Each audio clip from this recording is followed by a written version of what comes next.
complément d'enquête cartomancie pour avoir des indices de lieux où se trouve Lina. Il y a longtemps que j'ai pas fait de tirage pour Lina. Il faut toujours laisser passer quelques mois avant de se repencher, de re-questionner pour des demandes, pour des affaires. Donc là, je prends le jeu Dixit parce qu'il est très imagé. J'ai énormément de cartes. J'ai plusieurs jeux Dixit. Je dois en avoir 4, je crois. Et j'ai tout mélangé. Voilà, j'ai tout mélangé. Comme ça. Hop.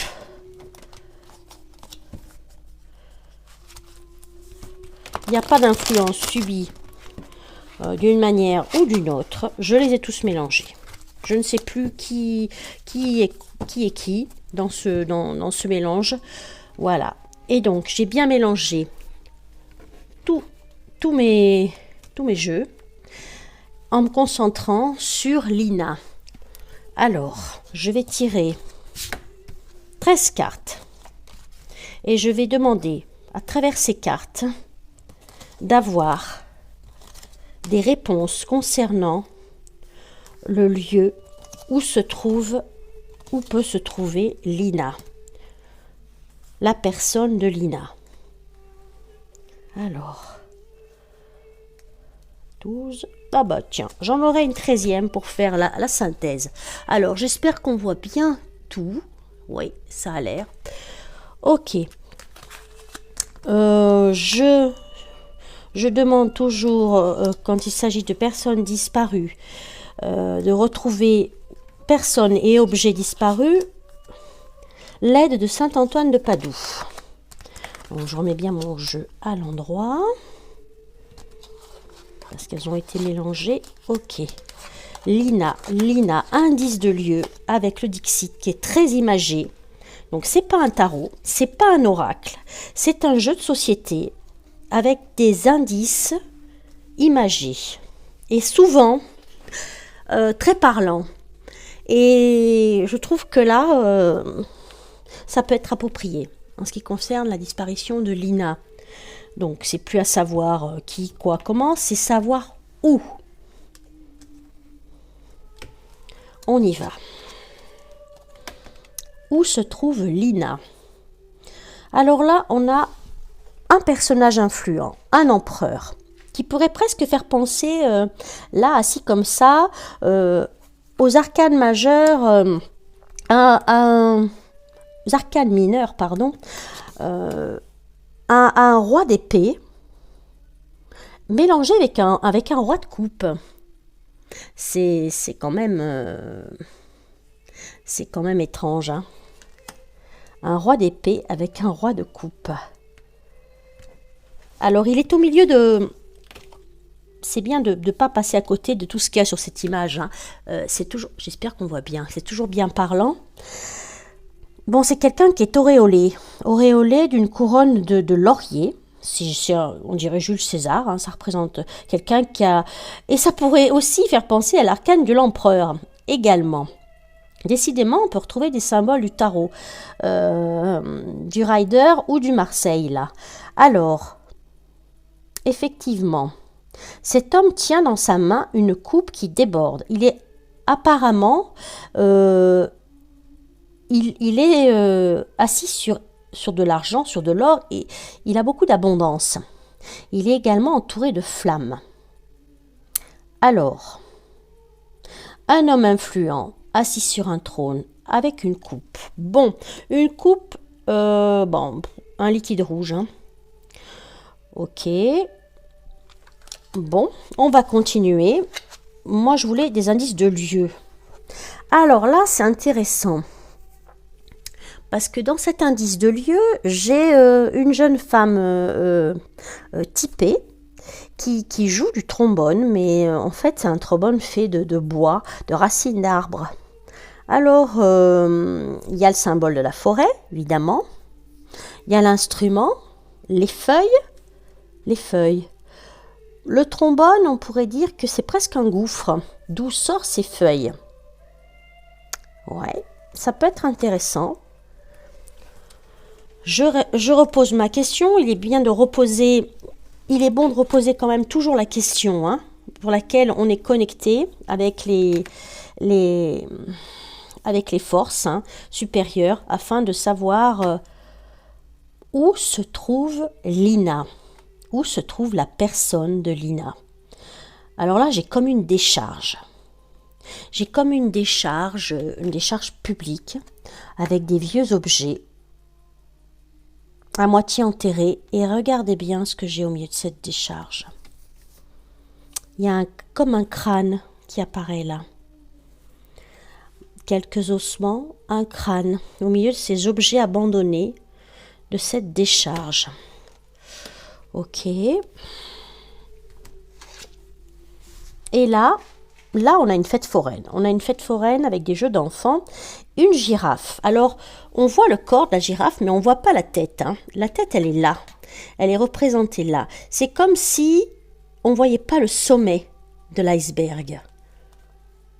Alors, où c'est un indice de lieu, effectivement, et à proximité du lieu où elle se trouve, il y a un parc d'attractions ou des jeux d'enfants, ou peut-être c'est un symbole, moi je dirais presque un symbole de pyramide, d'élévation. Pyramide, élévation, mais on ne voit pas le sommet, la pyramide. Ou peut-être tout simplement un symbole de hauteur, de prise de hauteur. Lina. Où se trouve la personne de Lina? Maintenant, en ce moment. Alors là, c'est... Ouais, quand on tombe sur cette image, effectivement, je suis presque sans voix, en fait, parce que là, attaché à ce tronc d'arbre, à ce gros arbre, je vois cette corde et ces 3 petits enfants, des petits lutins, mais qui sont des petits enfants prisonniers. Donc il y a une histoire de corde, hein. Ça nous ramène à l'histoire de corde dans le coffre du véhicule, hein. Cette forêt sombre, noire, avec ce petit lutin qui est là, qui a une échelle et qui semblerait vouloir aller sauver, aider ces 3 petits enfants qui sont attachés. On fera la synthèse après, hein, de tous les ressentis et de tout ce que cela m'inspire. Alors là, eh bien là, c'est Lina. C'est elle. On la voit, elle, magnifique petite jeune femme blonde, avec son 3e œil qui est là, bien éclairé, bien ouvert, les plumes blanches qui représentent symbole d'éternité, de protection. Il y a 3 plumes blanches. Elle est là, elle est au centre de ces marécages, puisque c'est des marécages. Et il y a des petites grenouilles là. Ouais. Mais on la reconnaît bien. Hein. On la reconnaît bien, c'est impressionnant. Cette image, elle est très parlante. Elle est dans la lumière. Elle est auréolée de lumière.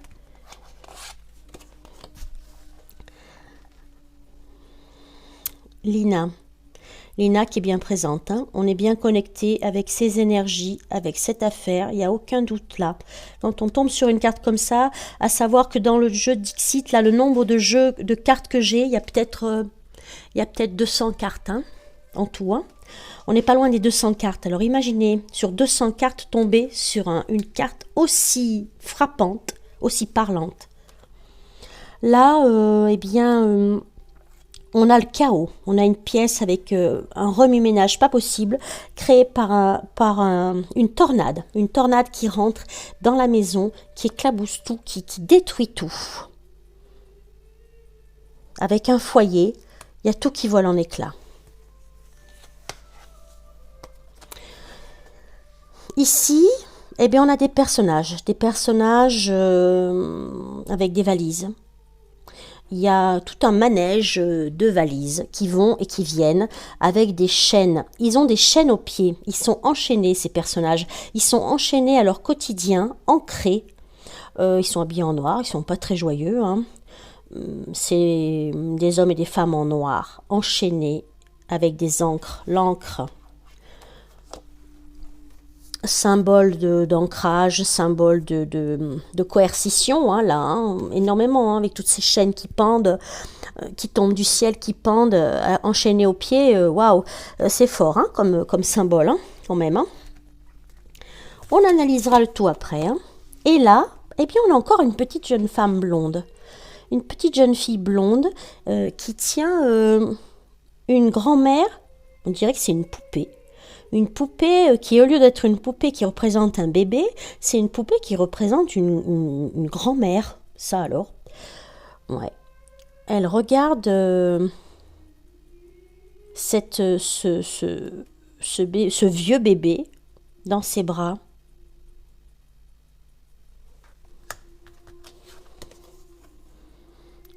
Bon. Là, on a un symbole de totem, de rituel. Il y a le feu sacré au milieu. Il y a des personnages style secte, société secrète qui est là et qui dansent autour, qui font des incantations autour de ce totem obscur. Totem obscur. Et on constate que ce totem-là, ils lui ont grignoté l'oreille. Ils lui ont grignoté son oreille gauche. Pourquoi? Comment? En tout cas, il y a bien un symbole de rituel et d'adoration à un dieu. Hein. Et là, on a la maman poule qui attend ses petits poussets dans une maison c'est un peu conte de fées Hansel et Gretel, on pourrait dire. Hein. Ce gros chou, cette religieuse au chocolat au milieu de la forêt. C'est comme un appât, on dirait presque comme le conte de fées. Hein. Et il y a les deux petits personnages qui sont là. Étrange. Il y a un appât. Ça me fait penser les sucres d'orge. Certainement, on a dû la pâter pour la faire monter dans le véhicule. Hein. Voilà. Et là, là, on a les fameux lapins blancs. Le fameux... Alors, il n'y en a pas un, il y en a plusieurs de lapins blancs. Hein. Alors, suivez le lapin blanc et vous connaîtrez la vérité. Il faut suivre le lapin blanc dans le terrier d'Alice, dans le terrier, le gouffre, et pour basculer dans une autre dimension et connaître enfin le secret, la vérité de ce qui est arrivé. Ces lapins blancs ont les yeux rouges, les oreilles rouges, des hommes à califourchon dessus avec des carottes qui s'appâtent les uns et les autres. C'est un appât, on est là. On essaye d'appâter le lapin de l'autre. C'est au milieu d'une ville, hein. Ça, c'est des hommes... En général, quand Dixit est représenté avec des hommes habillés en noir et des chapeaux de forme, les chapeaux, c'est des personnalités influentes. Influentes à qui essayent d'appâter sur des lapins blancs. Alors, le lapin blanc, hein, toujours pareil. Hein. Ça a des symboles maçonniques. Hein. Il y a d'autres symboles, je trouve, là-dedans. Hein. Avec la 13e carte, donc je recompte quand même, 3, 9, oui. Donc, avec la dernière carte, la 13e, j'avais dit que ça serait la synthèse, la 13e carte. Là, on a effectivement un enfant au centre d'une spirale en cube, en jeu. Il est là au centre, il pleure. Que je vois apparemment, c'est une petite larme au coin de l'œil. Il a il paraît apeuré, replié sur lui. C'est un enfant qui subit des blessures émotionnelles. Hein. Il est là avec ses jumelles. C'est comme s'il avait vu des choses, comme il observait des choses, il était observateur, mais il ne pouvait rien faire, il ne pouvait pas bouger. Il est au centre de ce jeu, de ces cubes. Et il y en a quelques-uns qui tombent. Voilà, j'ai un V. J'ai un V qui représente le cube du vélo. L'autre, on voit pas bien ce qu'il y a dessus. Là, c'est... Et là, eh bien là, c'est le cube du L. C'est le L. Alors, je sais pas. Je vais essayer de vous le montrer un peu plus près. Sur le petit cube blanc et bleu qu'on voit là, il y a un L. puisque chaque cube représente, là c'est le O, le V, et là le L de Lina. Il n'y a pas de hasard, hein. 200 cartes quand même, hein. Il n'y a pas de hasard. Et il ressort là, de ce jeu, on dirait qu'il est tombé. Ok, alors maintenant, synthèse. Si on reprend les lieux, les indices de lieux, il y a déjà endroit obscur, forêt, il y a des arbres. À plusieurs reprises, il y a la forêt qui apparaît. C'est-à-dire ici, ici, ici. Ici, il semblerait qu'il y ait de la végétation aussi. C'est quand même... Ça se situe à peu près tout dans une forêt. La notion de décharge, ça, celle-là était importante parce qu'il y a quand même ce petit crâne qui est là. Voilà, qui apparaît là. Ce parc d'attractions, ces jeux d'enfants, cet endroit de distraction, ça peut aussi être un endroit de distraction. Je ne sais pas où se trouve exactement l'endroit où ils cherchent, où cherchent les enquêteurs, mais voilà les indices que j'ai. J'ai pas que des indices de lieu. J'ai également des indices de choses qui gravitent autour de cette histoire, de cette affaire. J'ai personnage influent. J'ai quand même en 13 cartes, j'ai quand même ces 4 cartes qui représentent un personnage influent. Là, plus influent que lui, il n'y a pas. Un empereur qui est là, qui se délecte avec un liquide. Là, on a la société secrète, on a le rituel. Alors, ça me fait penser tout ça, avec ces chaînes et ces personnages en noir, encore des personnages influents. Hein. Ça me fait quand même penser... il y a le symbole de pouvoir, à l'empereur qui est là. Au réseau de trafic, au réseau de trafic humain, moi je vais dire les choses comme ça, et avec rituel et offrande à la clé. Ça rejoint mes anciens tirages. Alors je me souviens plus trop parce que j'ai tendance à oublier. Il faut que je revisionne mes anciennes vidéos pour savoir ce que j'ai vu, mais je sais qu'il y avait quand même... J'avais le rapt. J'avais le rapt, effectivement, mais j'avais toujours aussi cette histoire de réseau qui ressort et qui est assez récurrent à chaque fois que j'évoque la disparition de Lina. Lina, elle est là. Elle est aussi là. Pourquoi elle tient cette poupée-là dans ses bras, cette vieille personne? C'est étrange. Ça, j'arrive vraiment pas. Si quelqu'un a une idée sur cette carte, moi, je suis preneuse. Vous savez, je suis ouverte à tout dans les commentaires. N'hésitez pas à me dire. Voilà, une autre carte qui me fait penser au réseau d'enlèvement pour du trafic, c'est ces 3 petits personnages enlevés, qui sont accrochés à un arbre, et qui attendent, là. Qui attendent quoi voilà. Là, on a la notion de forêt, de musique. J'ai quand même ce personnage qui est typé, cette jeune femme brune qui est typée, qui joue du trombone, là. Ouais, voilà. Pourquoi sort ce personnage typé? Il doit y avoir une raison aussi. Et là aussi, ça me fait penser au réseau, parce que j'ai quand même, on appâte les gens, comme dans l'histoire d'Hansel et Gretel, avec la maison en pain d'épices. Là, on les attire dans un piège, dans un traquenard. Voilà. Très parlant. Là, c'est le chaos. La bataille, la tornade qui ravage tout. C'est ce qui s'est passé dans la vie de famille de Lina. Toute sa famille est complètement ravagée par ce qui vient de lui arriver, par ce qu'ils vivent, ces gens. On n'ose même pas imaginer. Voilà. Et alors, ça, c'est un indice de lieu. Très parlant. Indice de lieu, on en a plusieurs d'indices de lieu. Voilà. Et on a évidemment celle-là qui est très, très parlante. Alors, marécage, bois, décharge, un endroit abandonné avec une décharge, près peut-être d'un lieu de distraction. Mais la forêt revient beaucoup, la forêt sombre. Mais là, j'ai l'eau. J'ai cette eau qui stagne. Et ces marécages-là, elle nous fait carrément signe, elle nous dit carrément où elle se trouve. C'est elle.